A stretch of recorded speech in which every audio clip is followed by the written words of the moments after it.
My name is Joan, J-O-A-N. My maiden name is Tarsus, and my married name is Liebman. Well, my husband's name was Edward Jacob Liebman. Well, I was in high school. So I have a couple of ration cards, which I didn't bring with me. And I had graduated from 8th grade elementary school just before the war started. And so I went on to high school in Brooklyn, Erasmus. You know, I don't know if you know New York, it's got all kinds of Dutch names. And most of the boys were drafted, and we just sort of hung in there and volunteered, did things.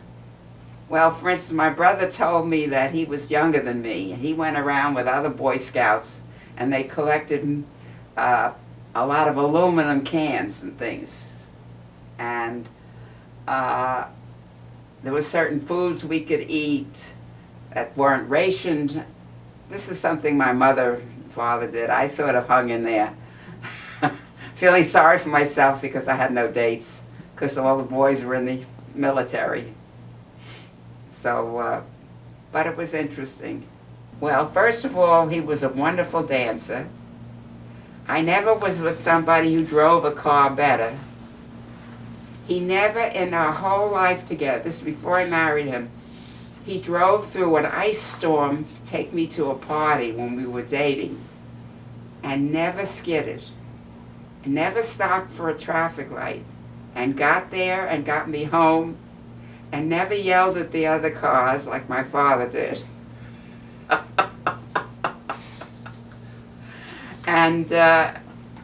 And I wanted to see the world. I mean, it was a wonderful experience. I was very fortunate.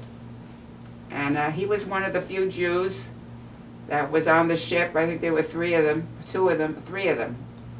And a lot of them didn't want to go to services. During the war, they would bring over boats to pick them up, to take them on the larger ship where they would have services for the different religions. But when it came time for Jewish religion, a lot of them didn't want the rest of the crew to know they were Jewish, because they were so used to being persecuted and what was going on in Europe, they didn't know what would happen to them. And the Navy the Navy and the Army, when we lived in Japan in 1959 to 62, they were wonderful to everybody.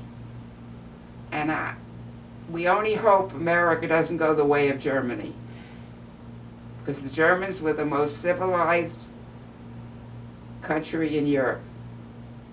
So it could happen to anybody.